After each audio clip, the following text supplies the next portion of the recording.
રામ રામ ડાયરા ને મજામાં જઈશું કેમ કે આપણો વ્લોગ જોતા એ મજામાં જોઈએ. સરસ મજાનું ગુડ આફ્ટરનૂન થઈ ગયું હોય ને આજ આપણે છે ને ગાને વાસળી એવી જો વાસળી બતાવું ભાઈ. સરસ મજાની વાસળી આવી ગઈ છે. કહીજો કેવી અમારી ભેંસ છે.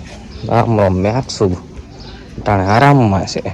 જો સારું છે ને હવે જ કાલે જ તે હું જામનગરથી કબૂતર લઈ આવ્યો મારા ભાઈબંધ પાસેથી. હાલો તમને કબૂતર દેખાડું. તો ભાઈ આવી ગયા છે અહીંયા.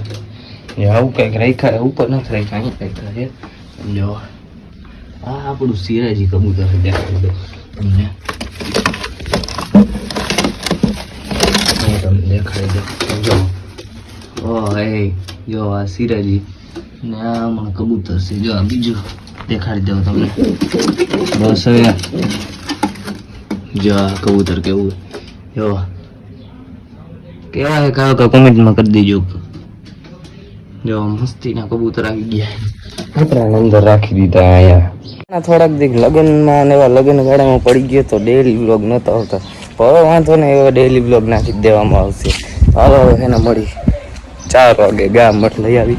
આજે આપણા ભાઈબંધ મળવા આવી ગયા. જોઈ લ્યો આ ભાઈબંધ આવી ગયા કબૂતર જોવા આવ્યા તો આપણે દેખાડી દઈએ કબૂતર.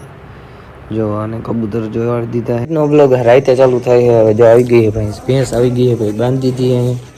ભાઈ આવી ગયા હતા ભાઈ આપણે ભાઈ મળવા આવી ગયા હતા કબૂતર જોવા આવ્યા હતા અને કબૂતર દેખાડ્યા. જો આ ભેંસની પાડી કરી દઈને નાખ્યા કબૂતર ઓછા. એક બે કબૂતર હતા એમાંથી 5 જ રાખ્યા કેમ કે ભાઈ થોડાક ઉડી જતા હતા ને ભાઈ પછી થોડુંક લોટ નાનું પડતું હતું. હવે થોડાક સમયમાં એને મોટું કરીને હવે એને પછી પાછા કબૂતર લઈ આવવાના છે. તો આજનો વિડીયો અહીંયા લગીને જ તે. તો બાય બાય રામ રામ ડાયરાને મળી બીજા વ્લોગમાં.